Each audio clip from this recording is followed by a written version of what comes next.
Շարունակաբար այն իրավիճակը, որը որ ամեն տարի տարի մենք տեսել ենք, հեռու է եղել այն իդեալներից, որը մենք փափագել ենք, կոնկրետ ես երազել եմ տեսնել իմ շրջապատում, իմ հայրենիքում, պետական կառավարման համակարգում, քաղաքականության առումով, արտաքին քաղաքականության եւ առհասարակ պաշտոնյաների ընդհանուր կերպարների եւ վարքագծի առումով։ 2022 թվականից հանրային գործունեություն ծավալեցի եւ որպես վերլուծաբան, գիտության մարդ փորձեցի վերլուծել եւ նաեւ այդ կերպ օժանդակություն մատուցել, թե Հայաստանի Հանրապետության քաղաքացիների համար կոմպետենտ վերլուծություններ ներկայացնելու ճանապարհով, թե նաև որպես կարելի է այսպես ասել օրվա իշխանությունների խորհրդատվական, որպես արտահասթիկային շակերտավոր ասած շարժառիթ ունենալով, բայց ցավոք սրտի տեսնում ենք, որ ամեն ինչ պատտվում է մի շրջափուլով, որը երբևիցե պրոգրես չի տանում, առաջընթացի չի տանում, այլ ընդհակառակը կյանքը անընդհատ շարունակաբար վատթարանում է, եւ այն իղձերն ու ակնկալիքները, որը որ դու փափագում էիր եւ ունեիր, կյանքի չեն կոչվում։ Եկավ մի պահ, երբ որ ես կոչ արեցի Հայաստանի Հանրապետության քաղաքացիական հանրությանը, որ եթե ուզում եք իրական փոփոխություններ, դուք ձեր ծոցից պետք է ծնեք ալտերնատիվաներ, այլ ընտրանքներ։ Հազարավոր նամակներ ստացա, որ դե դուք մեր ծոցից ծնված եք, դե դուք էլ արեք։ Մի քանի ամիս հետո 2024 թվականի մայիսի 28-ին ես հայտարարեցի, որ մուտք եմ գործում քաղաքականություն եւ նախաձեռնում եմ ալտերնատիվային այլընտրանքային քաղաքական ուժի կայացումը։ Մենք անվանումը դրեցինք շնորհապետական կուսակցություն։ Շնորհապետությունը դա մերիտոկրատիա բառի հայերեն համարժեքն է, որը դասական քաղաքագիտության մեջ ընկալվում է որպես արժանիների իշխանություն։ Այսինքն ոչ հանրահաճո պոպուլիստական հայացքներով հանդես եկողների, ոչ օլիգարխիայի, որոնք որ պետական կառավարման բարձր լծակներ օգտագործում են իրենց անձնական շահերը առաջ տանելու համար, ոչ էլ կոլաբորացիոնիստների, արտաքին ուժերի կողմից նշանակված անձանց իշխանությունը չի կարող հանգեցնել ի վերջո արժանիների իշխանության։ Մենք հանդես ենք գալիս որպես դրա կարևորությունը գիտակցող հանրույթ մարդիկ, որոնք դուր են բացելու այդ արժանիների համար, որ զբաղեցնեն երկրի կարևորագույն առանցքային պաշտոնները, կարողանան դժվարին իրավիճակներում սթափ որոշումներ կայացնելով երկիրը դուրս բերել այս ճգնաժամային իրավիճակից։ Ինձ համար դա բավարար չէր լինի, եթե ես չշոշափեի հանրությունից եկող այդ իմպուլսները, որ մենք փակում ենք այդ խորշը, որի կարիքը զգում է Հայաստանի Հանրապետության քաղաքացին եւ շրջելով մարզերում, քաղաքում, հանդիպելով մարդկանց, հաղորդակցվելով պետական կառավարման համակարգի հետ, իրավապահ համակարգի հետ, մարդկանց հետ առհասարակ։ Ես այդ դիմադրողականությունը տեսնում եմ ամենօրյա ռեժիմով, երբ նկատում եմ, թե ինչքան փայլուն գաղափարներով պրոֆեսիոնալներ կան, որ գալիս համախմբվում են այս գաղափարի շուրջ, մարդիկ, որոնք փոփոխություններն են իրենց համար առանցքային համարում, դրոշ են սարքել Հայաստանի Հանրապետության բարեկեցությունը եւ արևմտյան եվրոպական ապագան, ինչու հենց եվրոպական, որովհետեւ մենք գիտենք, որ դա մի նշաձող է, որի համար ահռելի քանակությամբ աշխատանք պետք է կատարվի երկրի ներսում։ Բարեփոխել թե դատական համակարգը, թե երկրի տնտեսական համակարգը, թե պետական կառավարման համակարգը, վերականգնել հանրային արդարությունը, որը ոտնահարվել է վերջին 4 տասնամյակի ընթացքում, փորձել պաշտպանել հայ ժողովրդի իրավունքները, միջազգային իրավունքի եւ ստանդարտներին համահունչ, կարողանալ մրցունակ կրթություն տրամադրել, կարողանալ ձևավորել մի օջախ երկրի մոլորակի վրա, որին կձգտեն աշխարհի բոլոր հայերը, եւ այս դժվարին իրողություններում, տարբեր երկրներում տարբեր խնդիրների տակ կքած մեր մարդիկ, հայությունը, կհասկանա, որ երկնքի տակ ունի մի տուն, որտեղ կարող է պատասպարվել, որտեղ իրեն կարող են պաշտպանել, որտեղ ինքը կլինի հավասարը հավասարների մեջ, անգամ ինքնաթիռը թռչելիս օդի հակազդեցությանն է հանդիպում եւ դա բնականon է եւ այդ հակազդեցությունը աերոդինամիկայի կանոններին համահունչ ստեղծում է մի իրավիճակ, որ հենց հակազդեցությունն է բարձրացնում ինքնաթիռին օդ։ Եվ ես երկար եմ մտածել, ինչի ձևավորվեց մի մթնոլորտ, որ քաղաքական կուսակցությունների նկատմամբ այսքան արգահատելի եւ այսքան տհաճ ընկալումներ ձևավորվեն Հայաստանի Հանրապետությունում եւ ասես բացատրությունը գտել է։ Մեր սիրելի քաղաքացիներին անդադ օրինակներով են բացատրում եւ ասում են պատկերացրեք, մենք ամբողջ ազգով բանտարկված ենք մի բանտախցում, որտեղ անգամ պատերն ու հատակը ապանկանված են այն աստիճանի, որ մենք չենք կարողանում նստել կամ պարկել, ստիպված մի ոտատեղ տեղ ենք գտել եւ կանգնել ենք, եւ մեր առջեվում խոնավությունից եւ այդ մռայլ իրականությունից կոռոզիայի ենթարկված երկաթե դուռն է, որի բանալու խորշից մենք տեսնում ենք դրսի արևոտ եւ պայծառ եղանակը եւ այն հրաշք կյանքը, որը դրսում է։ Եվ արի ուտես, որ այդ զնդանում, այդ բանտում բոլոր առարկաներից էլ ավելի շատ ապականված մի առարկա կա, որը ձեր առջևում դրված է, դա բանալին է։ Ուղղակի այնքան կեղտոտ է, այնքան տհաճ, որ դու չես ուզում անգամ մատով դիպչել դրան։ Բայց հերիք է քեզ մեջ հաղթահարես այդ ֆոբիաները, վախերը, դու բանալին կվերցնես, դուռը կբացես եւ այդ զնդանից դուրս կգաս։ Այդ բանալին կուսակցությունն է։ Կուսակցությունները հանդես են գալիս բանալի ժողովուրդների համար, քաղաքական իրավիճակներում, փակուղային իրավիճակներից դուրս պրծնելու համար։ Հենց այդ իսկ պատճառով 30 տարուց ավել ջանք ու եռանդ չեն խնայել սիրելի քաղաքացիներ։ Որ կուսակցությունը որպես քաղաքական ինստիտուտ արժեզրկեն եւ ապականեն հայ ժողովրդի աչքին, որ հայ ժողովուրդը զզվի անգամ դիպչելու այդ բանալուն դուրս պրծնելու համար այդ իրավիճակից։ Հետևաբար Հայաստանի Շնորհապետական կուսակցությունը ընդունեց գործընթացների հարացույց պարադիգմա, որը մեզ կոշտի իրավունքով իրավիճակներով պայմանավորված քաղաքականությունը փոխելու։ Շնորհապետական առաջնորդը դառնալով Հայաստանի Հանրապետության առաջնորդ, պետք է դադարի առաջին հերթին կուսակցության առաջնորդ լինելուց, պետք է ստանձնի հանրապետության առաջնորդ լինելու կարգավիճակը եւ օգտվի ամբողջ Հայաստանի Հանրապետության քաղաքական կադրային կապիտալից, որտեղ արժանիների իշխանություն է։ Եթե Հայաստանի Հանրապետության կադրային կապիտալը չի բավարարում, կա սփյուռք։ Մենք պետք է չանտեսենք աշխարհասփյուռ հայությանը, որը եկեք արդարացի գտնվենք եւ նշենք, որ նրանք կարողանում են ավարտել ժամանակի լավագույն բուհերը, կարողանում են մասնագիտական հմտություններ ստանալ աշխարհի լավագույն կորպորացիաներում եւ կազմակերպություններում, անբարել փորձ, համաշխարհային լավագույն փորձ։ Եվ այդ մարդկանց չօգտագործել, չհրավիրել, չներգրավել պետականաշինության գործընթացում, նշանակում է ուղղակի վտանգի ենթարկել Հայաստանի Հանրապետության գոյությունը մերձավոր արևելյան այն տարածաշրջանում, որտեղ 3 կայսերությունների կիզակետ է։ Որպեսզի 3 կայսերությունների կիզակետում մենք կարողանանք պաշտպանել մեր ինքնիշխանությունը, Հայաստանի Հանրապետությունը պետք է դադարի միայն իր շրջանակում կադրային կապիտալ որոնելուց։ Մենք պետք է դուրս գանք աշխարհ։ Իսկ աշխարհում ով կա։ Մեր քույրերը եւ եղբայրները առաջին հերթին։ Հայաստանի Հանրապետությունում ամեն ինչ կենտրոնացված է Երևան քաղաքում։ Ասես Հայաստանի Հանրապետությունը դարձել է քաղաք-պետություն։ Մենք գիտենք, որ ժամանակակից աշխարհում եւ անվտանգությամբ պայմանավորված այն պետությունները, որոնք ունեն ռազմավարական խորություն, պետք է իրականացնեն ապակենտրոնացման քաղաքականություն։ Այսինքն չտանենք ուտակեն ամեն ինչ մի վայրում, որտեղ թշնամին կկարողանա հարցը գորգային հրթիռակոծությունների մեթոդով փակեն եւ ավարտեն մեկընդմիշտ։ Երևանում բազմաթիվ խնդիրներ կան։ Առաջին հերթին Երևանի անտրամաբանական խոշորացումը։ Հայաստանի Հանրապետության ազգաբնակության գրեթե կեսը բնակվում է Երևանում։ Նախ առաջին հերթին ենթակառուցվածքների առումով պետք է հնարավորություն տան, որ մարզերը զարգանան հավասարաչափ։ Այսինքն մենք ունենք մոտ 48 քաղաք, որոնք իրենց որակական հատկանիշներով մայրաքաղաքին պետք է չզիջեն տեխնոլոգիաների արտադրման, IT ոլորտի զարգացման, գյուղատնտեսության, խելացի գյուղատնտեսության զարգացման մեթոդով կարող ենք ուղղակի մարդկանց հոսքը դեպի մարզեր ապահովել։ Հաջորդ քայլը, բացի ապակենտրոնացումը, բնակչության ներգրավման առումով, ծառերի եւ այգիների սակավության խնդիրն է, որ մենք տեսնում ենք դա միկրոֆլորայի առումով, միկրոմիջավայրի առումով ստեղծում է մի իրավիճակ, որ էկոլոգիան եւ թթվածնի արկայությունը բավարար չի լինում։ Այսինքն մարդիկ այդ պուրակների, անտառների բացակայությունից տեսնում են, թե ինչքան է փոխվում վատթարանում էկոլոգիական իրավիճակը։ Հայաստանի Հանրապետությունում գրանցված 1 միլիոնից ավել մեքենաներ կան։ Դուք պատկերացնում եք դա ինչ թիվ է, ընտանիք կա մի քանի մեքենա ունի եւ մեր ավտոպարկը, եթե ուսումնասիրության ենթարկենք, միջազգային ստանդարտներով դրանք արդեն մեքենաների գերեզմանոց տեղափոխվելու շեմին գտնվող մեքենաներ են։ Նրանց ֆիզիկական մաշվածությունը ել ավելի է մեծացում նրանց էկոլոգիական խնդիրները։ Բացի այդ, մեքենաների հոսքը կենտրոնական հատվածն է Երևան եւ մայթեզերում կանգնելու հանգամանքը։ Աշխարհով մեկ կա այսպիսի մի հետաքրքիր փորձ, բոլոր կարևորագույն հանգույցներում, մերձակա հատվածներում կառուցվում են մի քանի հարկանի ավտոկայանատեղիներ։ Եվ այդ մի քանի հարկանի ավտոկայանատեղիները հնարավորություն են տալիս բեռնաթափելու Երևանի կենտրոնական շրջանները։ Բացի այդ, հանրային տրանսպորտի զարգացումը, մետրոպոլիտենի զարգացումը, հաջորդը շատ են ասում թափառող կենդանիների հարցը։ Դա մի սարսափելի է։ Ամբողջ աշխարհում բնապահպանները եւ կենդանասերները գիտեն, որ դա ոչ մարդկային է թափառող շների հանգամանքը։ Մենք գիտենք, որ կենդանիների տեսակներ կան, որոնց թափառող լինելը նորմալ է։ Օրինակ կատուները։ Եվ այդպիսի փորձ էլ կա։ Վիեննայում փորձեցին թափառող կատուների հարցը մեկընդմիշտ լուծել, առնետները շատացան։ Ստիպված եղան այլ երկրներից թափառող կատուներ ներմուծել, որպեսզի առնետների հարցը պոպուլյացիան նվազի։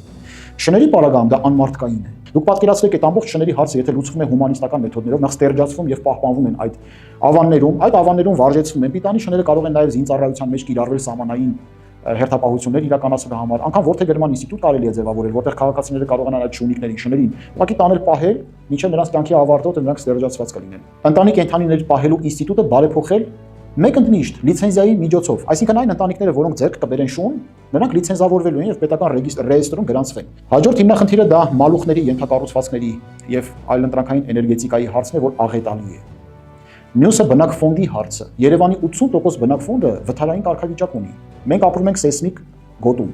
Աստված միացե, եթե մի լուրջ ինչ-որ սեյսմիկ ակտիվություն գրանցվի, այնպեսին, ինչպեսին որ 88-ի սպիտակի երկրաշարժներ։ Դուք պատկերացնում եք, մենք ինչ ազգային աղետի շեմին կկանգնենք, այսքան խիտ բնակեցված, բակային տարածքներ չունեցող Երևանում, որի 80% բնակֆոնդը հին է, 60%-ից էլ ավելի։ Եվ չհաշված այդ բնակֆոնդին զուգահեռ անընդհատ աճող շինությունները, որոնք հավելյալ ծանրաբեռնվածություն են ապահովում ջրամատակարարման եւ ջրահեռացման իրավիճակներում։ Այս կոյուղիների հիմնախնդիրը, որ մենք տեսնում ենք, դա պատահական չի։ Եկեք չմոռանանք, որ թամանյանական Երևանը 500,000 հայության համար նախագծված քաղաք էր իր ենթակառուցվածքներով հանդերձ։ Հաջորդ կարևորագույն հիմնախնդիրը դա մետրոպոլիտենի զարգացման հարցն է։ Բացի այդ, Երևանում խիտ կենտրոնացված է հյուրանոցային բիզնեսը եւ զբոսաշրջիկների ներգրավելու իրավիճակը։ Մենք առաջարկում ենք, որ Զվարթնոց օդանավակայանը երկաթուղային ցանցով, գուցե եւ մետրոպոլիտենով կապված լինի ոչ միայն Երևանի հետ, այլ Վաղարշապատ քաղաքի հետ նաեւ։ Եվ եթե մենք տրանզիտային օդափոխադրումների երկիր ենք դառնում տարածաշրջանում, մեծացնելով Զվարթնոց օդանավակայանի ենթակառուցվածքները, հաշվարկներ կան, որ ամեն տարի Հայաստանի Հանրապետության օգտային դարպասներով կարող են անցնել մոտ 100 միլիոն մարդ։ Վաղաշապատի հարցը պետք է կարգվի, այնտեղ հյուրանոցային տնտեսություն պետք է զարգանա։ Սա մուլտիպլիկատիվ էֆեկտով ազդեցություն է ունենալու նաև գյուղ ոլորտի վրա, երբ որ կարողանանք սննդամթերքով ապահովել այդքան մարդու տրանզիտ իրավիճակ։ Այսինքն պետք է կարողանանք անել փոփոխվող աշխարհում այնպիսի օրենսդրություն, երբ որ մասնավոր օդային հնարավորությունները կառավարելի լինեն պետության կողմից։ Հաջորդ կարևոր հարցը, որ ուզում եմ բարձրացնել Երևանի հետ կապված, ամբողջ գիտական եւ բուհական համակարգը կենտրոնացված է Երևանում։ Հիմա ել ավելի վատ թափ լուծում են փորձել տալ։ Հələ հերիք չի, որ բուհական համակարգը գիտական պոտենցիալը կենտրոնացված է մեկ քաղաքում, փորձում են այդ ամբողջ պոտենցիալը տանել կուտակել մեկ ավանում։ Դա բուհական ավանի գաղափարն է, որը անվտանգային մեծ ռիսկեր է պարունակում մեջ։ Ենթադրենք պատկերացրեք, որ միջդիսցիպլինար բուհական համակարգը կենտրոնացրել է մեկ ավանում, եւ այնտեղ կրթություն են տրամադրում մոտ 50-60 հազար ուսանողի, եւ այնտեղ լաբորատորիաներ կան հիմնված, գիտական փորձեր են իրականացվում։ Ու աստված միացե աշխարհակաղակական իրավիճակը նորից էլի աղետի առաջ է կանգնեցնում տարածաշրջանը։ Հետո էլի ամբողջ ազգով պետքա վայ տանք գլխներից, որ էս ոնց պատահեց։ Մենք պետք է սթափվենք, հասկանանք, որ ժամանակն է, որ ճանապարհների անցուղիները պետք է լինեն ոչ թե վերգետնյա, այլ ստորգետնյա։ Դա ունի երկու տրամաբանություն, որտեղ վերգետնյա անցուղին առնվազն 5 մետր բարձրություն պետք է ապահովի։ Թոշակառուն, որը առևտուր է կատարել եւ ծանր տոպրակներով պետք է հատի ճանապարհը 30 աստիճան է բարձրանում, 30-ից ավել աստիճան է իջնում է։ Ստորգետնյա 2 մետր էլ ներքև լինի հերիք է, բայց հավանական ագրեսիայի պարագայում էլ թաքստոց է ծառայում իբրև։ Ամբողջ քաղաքաշինության մոտեցումը անվտանգային 21-րդ դարի անվտանգության կոմպոնենտներով պետք է օժտված լինի։ Զանգվածային ապաստարանների էջը փակված է։ Գեր ճշգրիտ եւ մահաբերության բարձր մակարդակ ունեցող սպառազինությունների դարաշրջանում աշխարհը գնում է ապակենտրոնացված ապաստարանների գաղափարի։ Յուրաքանչյուր շենք-շինություն իր ստորգետնյա քաղաքը պետք է ունենա։ Եվ այստեղ միայն հարցը Երևանինը չէ, նույն խնդրեմը կա Կապանում, նույն խնդրեմը կա Գյումրիում, նույն խնդրեմը Արմավիրում եւ Դիլիջանում։ Սա մեր խիստ կենտրոնացված լինելու արատավոր հանգամանքն է, եւ ես ցավով եմ ասում, որ մի բուր հայրենիք ունենք, բայց այդ մի բուր հայրենիքը չենք կարողացել խելամիտ ձևով համայնքները կապել մեկը մյուսի հետ, ստեղծել հնարավորություն, որ յուրահատկությունը հաշվի առնելով յուրաքանչյուր բնակավայրի, յուրաքանչյուր ավան զարգանա այնպես, ինչպես որ ինքը կզարգանար։ Հայաստանի Հանրապետությունում կա 12 օդանավակայան, քանիսն է գործում։ Հայաստանի Հանրապետությունում կա երկաթուղային ցանց, այդ հարավկովկասյան երկաթուղիներ կոչեցյալը 18-րդ դարի մակարդակի վրա է։ Պատկերացնում եք ինչ աղետալի իրավիճակի մեջ ենք ամբողջ ազգով։ Լինելով ինտելեկտուալ առումով բավարար հնարավորություններ ունեցող ազգ, պատճառը որն է, որ մենք մեր պետությունը չենք կարողանում զարգացնել։ Եվ ես պատճառը գտնում եմ, որ բացառապես Հայաստանի Հանրապետության իշխանությունները բոլոր ժամանակների եղել են գողապետության եւ տգետապետության ներկայացուցիչներ, կլեպտոկրատիայի եւ կակիստոկրատիայի ներկայացուցիչներ։ Ժամանակն է, որ հայ ժողովուրդը կողմնորոշվի։ Ժամանակն է, որ մենք մերժենք նախկին ներքաղաքական համակարգը, ձևավորենք նոր ներքաղաքական համակարգ, նոր դերակատարներով, նոր քաղաքական ինստիտուտներով, նոր պլաններով եւ երազանքներով։ Պետք է հասկանանք, որ առհասարակ միջին եւ ավագ սերնդի մեր հայրենակիցները մի շարք խնդիրների են բախվելու։ Առաջին հերթին նկատի ունենալով այն, որ մոտակա 20 տարիների ընթացքում ամբողջ աշխարհում փոխվելու է մասնագիտական շուկան։ Մասնագիտություններ կան, որ վերանալու են, մասնագիտություններ կան, որ առաջանալու են։ Դուք պատկերացնում եք, ինչ մեծ տեղեկատվական եւ նույնիսկ կարելի է ասել գոյութենական պրեսինգի տակ են հայտնվելու միջին եւ ավագ սերնդի մեր հայրենակիցները։ Պետք է ամբողջ հանրապետությունով մեկ հստակ հասկանանք, մոնիտորինգ անենք շահառուների քանակը։ Այդ շահառուների մեջ այն անձիկ, ովքեր կկարողանան վերապատրաստումների միջոցով կրկին սոցիալականացվել, գտնել աշխատանք, որը կկարողանա իր գոյությունը եւ ապրուստը ապահովել։ Պետությունը պետք է օժանդակի, որ այն ահռելի բեռ հանդիսացող սոցիալական ծրագրերում, որտեղ որ նրանք ներառված չեն, ներառվեն։ Բնակ ֆոնդի թարմացման առումով, նրանց կենսապայմանների բարելավման առումով, գուցե նաեւ նպաստների եւ թոշակների առումով։ Այն քաղաքացիները, որոնք իզորու չեն լինելու արդիականանալ, իսկ դրանք որպես կանոն ավագ սերնդի ներկայացուցիչներն են, որոնք դժվարությամբ են նորագույն տեխնոլոգիաները յուրացնում։ Պետությունը պետք է հնարավորություն ունենա նվազագույն զամբյուղի մակարդակում մարդկանց ամենաառաջնային սպառողական կարիքները բավարարելու առումով մաքսիմալ օժանդակություն ցույց տալ։ Այսինքն մեր ավագ սերնդի ներկայացուցիչները պետական օժանդակության եւ հոգացության հնարավորություն պետք է ունենան բավարար քանակությամբ, ոչ թե համեմատականով, թե նախկինում ինչ կար։ Եթե համեմատականով ես նայում, 1500 դրամ բարձրացնես արդեն լավ գործ ես արել։ Բայց արդյոք դա բավարար է։ Կարծում եմ, որ ոչ։ Սփյուռքում ամեն ինչ հարթ չի ընթանում։ Առավել եւս սփյուռք հայրենիք կապը խեղված մոտեցումներով է ստեղծվել, որտեղ հայրենիքը այստեղ որպես մուրացկանի կարգավիճակով է հանդես եկել, սփյուռքը որպես հնարավորությունների եւ գումարի միջոց։ Մենք պետք է փոխենք նոր մոտեցում դնենք։ Առաջին հերթին պետք է ձևավորվի մի իրավիճակ, երբ որ Հայաստանի Հանրապետությունը ոչ թե մուրացիկ հերու բարեկամ է, այլ քո տունն է, քո մայրը, քո օջախը։ Սա նշանակում է երկու ստեկ մայրուղի, ոչ թե միակողմանի մայրուղի։ Այն հանգամանքում, երբ որ դրսի հայը պետք է հայրենիքին, հայրենիքն է պետք գա դրսի հային։ Այսինքն ցանկացած իրավիճակում մենք պետք է հնարավորություն ունենանք գնանք աշխարհի ցանկացած վայրում բնակվող հայի կողքը կանգնենք։ Իր սոցիալական կարգավիճակի ժամանակ իր ձեռքը մեկնենք։ Տեղի պետական կառույցների հետ խնդրեմ ունենալու պարագայում իր ձեռքը բռնենք։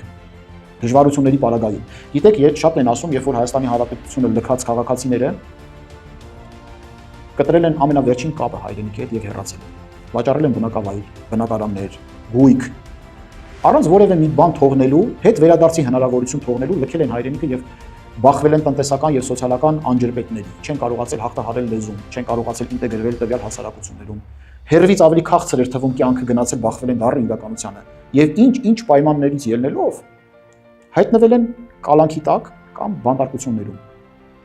Հայաստանի Հանրապետությունը պետք է ջանք ու եռան չխնայի իր հայրենակիցներին վերադարձնելու լայնածավալ ծրագիր իրականացնել դեպի հայրենիք։ Բացի այդ, Սփյուռքում բնակվող եւ Սփյուռքում գտնվող մեր հայրենակիցները ունենալով Հայաստանի Հանրապետության անձնագիր, զրկված են լինում пассив ընտրական իրավունքը իրացնելուց։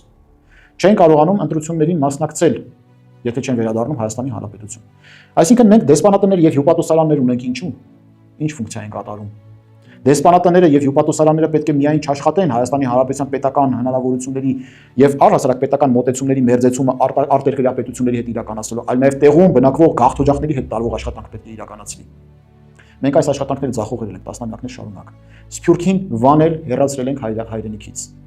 Հայաստանը դարձել է Սփյուռքի համար որպես պատից կախված Արարատի մեկ նկար, որովհետեւ խաբվել են, թալանվել են, անարգվել են։ Այս ճանապարհով հայրենիք չի զարգանալու։ Այս ճանապարհով հայ ժողովրդի բոլոր իրավունքները ոտնահարվելու են թե Հայաստանի ներսում, թե Հայաստանից դուրս։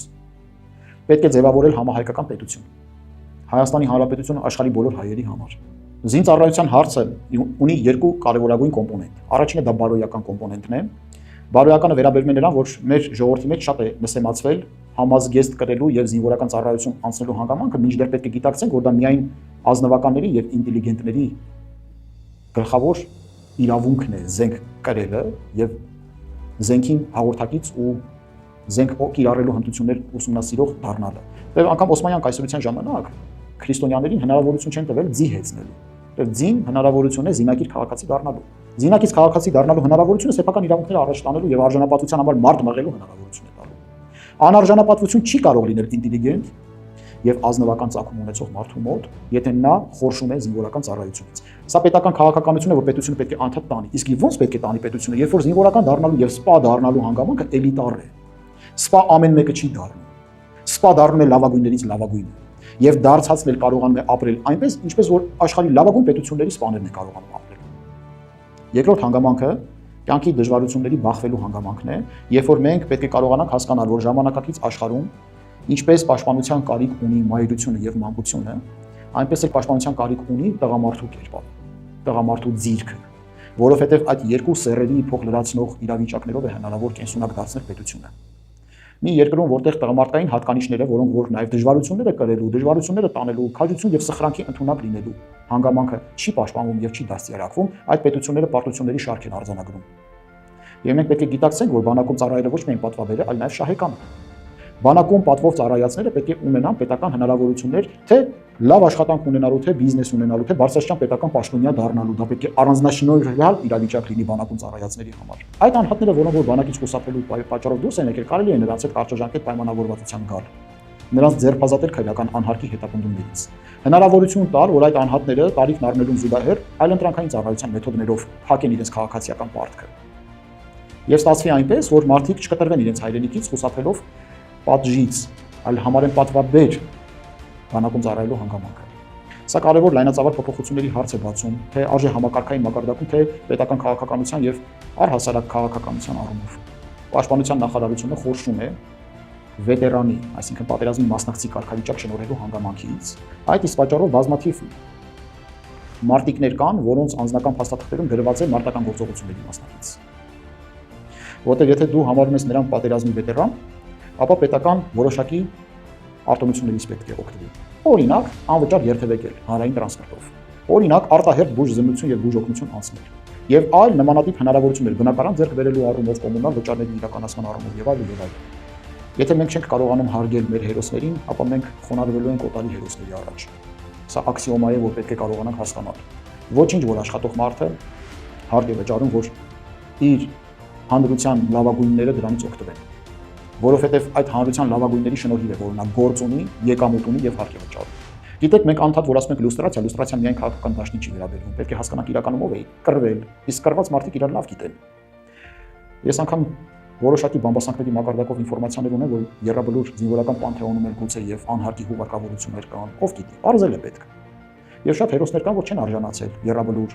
զինվորական պանթեոնում հանգչելու պատվին, որոնք որ սխրանքներ են գործել։ Պետք է ուսումնասիրության ենթարկել։ Այո, օրինակ տեսեք,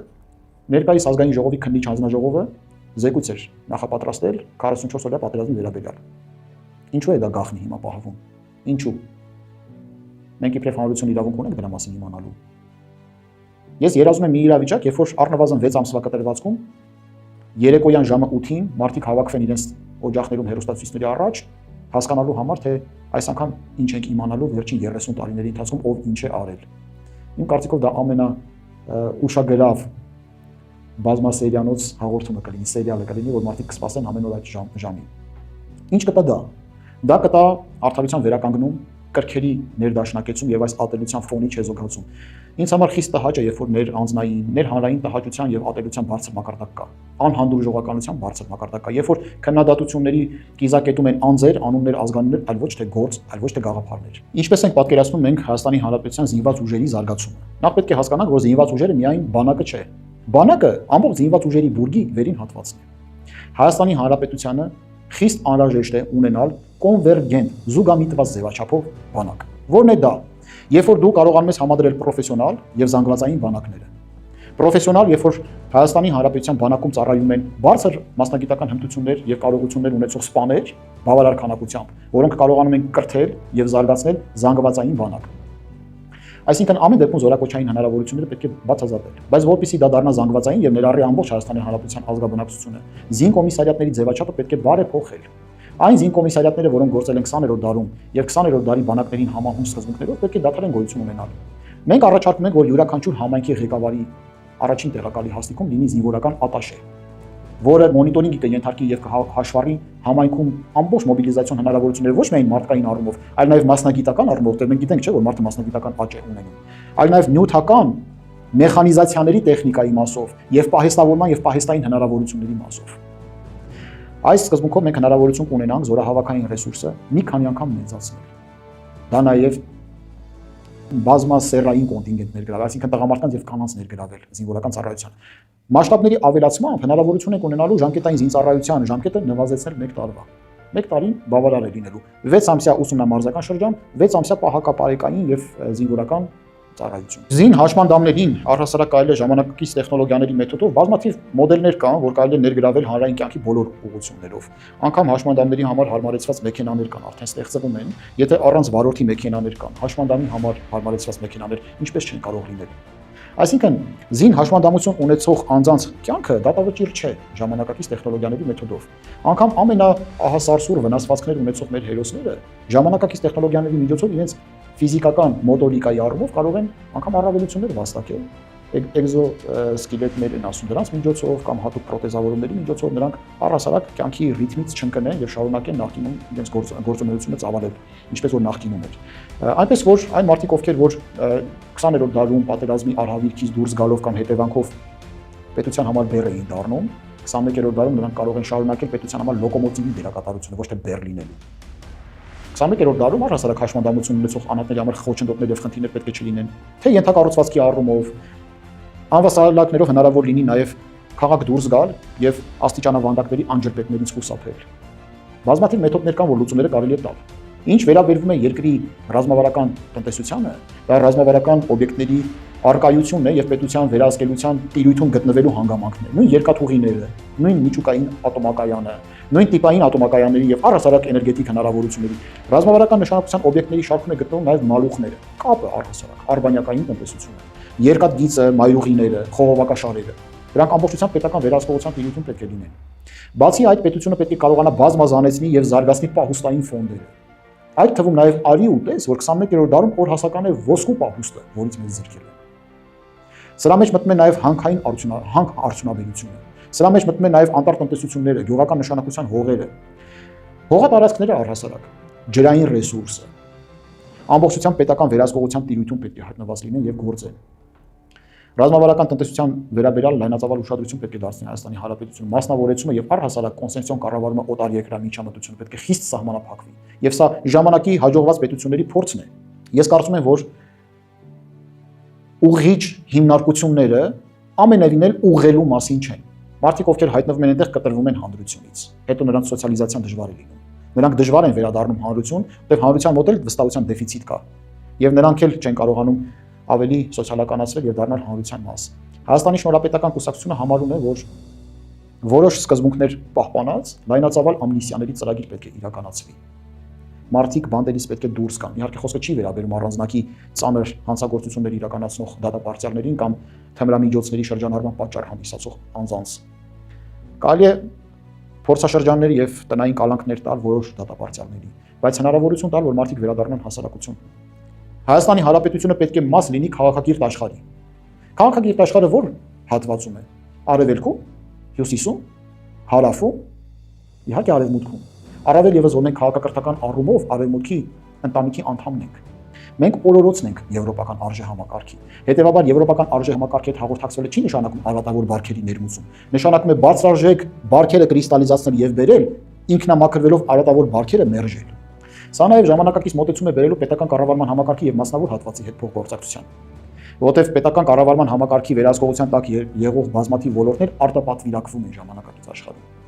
Արտապատվիրակելու համար մասնավոր հատվածում գործող կազմակերպություններ պետք է լինեն մրցունակ կարգավիճակում։ Իսկ եթե դու ասոցիացված եւ աֆիլիացված ես նեղ մտածելակերպ ունեցող ինտեգրացիոն կառույցներով ամրացած ցածր եւ կործանվող տնտեսական հարաբերություններին, դու չես կարողանալու հաղորդակցվել եւ շփվել զարգացած երկրների տնտեսական իրողությունների հետ։ Այն է թե մենք պետք է կարողանանք քաջություն ունենանք դուրս գալ ԱՊՀ-ից, որտեղ դա ԽՍՀՄ 2.0 է, որտեղ եթե դու ԱՊՀ-ում ես, դու քո ինքնիշխանությունը կասկածի տակ ես դնում արդեն։ Մենք պետք է քաջություն ունենանք դուրս գանք ՀԱՊԿ-ից, որտեղ դա անվտանգային այն կառույցն է, որը որ չի ճանաչում Հայաստանի Հանրապետության տարածքային ամբողջականությունը, բացի այդ կաշկանդում է, որպեսզի մենք նորագույն տեխնոլոգիաներ ունեցող պետությունների հետ ռազմաքաղաքական կապեր հաստատենք։ Մենք պետք է դուրս գանք ԵԱՏՄ-ից, որ այդ ճահճից, գահավիժող տնտեսության շրջանակից դուրս պրծնենք եւ կարողանանք մեր հնարավորությունները ավելի բացազատել։ Սա ժամանակի մարտահրավեր եւ օրակարգ է։ Սա կամահաճույք չէ, սա քաղաքական մոդա չէ, սա գոյութենական հարց է, որ եթե այսօր այս ժամանակահատվածում չլուծենք, վաղը ուշ է լինելու։ Ամփոփելով ինչ կուզեմ ասել, որ սկսած 91 թվականից մինչև այսօր Հայաստանի Հանրապետությունում ընտրությունների մեթոդով իշխանափոխություն չի եղել։ Եկեք ամբողջ ազգով արձանագրենք մեկ օրինակ։ Եկեք ամբողջ ազգով 2026 թվականի հունիսի 7-ին ընտրությունների մեթոդով գանք իշխանափոխության։ Եվ դա կլինի մեր քաղաքական պատմության ընթացքում նորօրյա պատմության ընթացքում եզակի ժողովրդավարական ակտ, որի մեթոդով նախկին համակարգը կմերժվի ի օգուտ նոր ձևավորված այլընտրանքային համակարգի, որը նոր ժամանակների մասին է, որը ապականված չէ նախկին հանցագործությունների բեռով, կքած չէ այդ հանցագործությունների տակ, թալանի եւ կոռուպցիայի եւ օլիգարխիայի հետ կապ չունի ժողովրդավարական եւ ժողովրդական նախաձեռնություն է, որը Աստծո կամոք եւ Հայաստանի Հանրապետության քաղաքացիների կամքի արտահայտման միջոցով կարող է դառնալ իրականություն։ Եկեք գիտակցենք, որ առանց մեզ Հայաստանը կփլվի, որ յուրաքանչյուրը Զվարթնոցի տաճարի այն խոյակն ենք, որը թուլանալու իրավունք չունի։ Գնանք ընտրությունների եւ մեր կամքը արտահայտենք ընտրական իրավունք իրացնելով։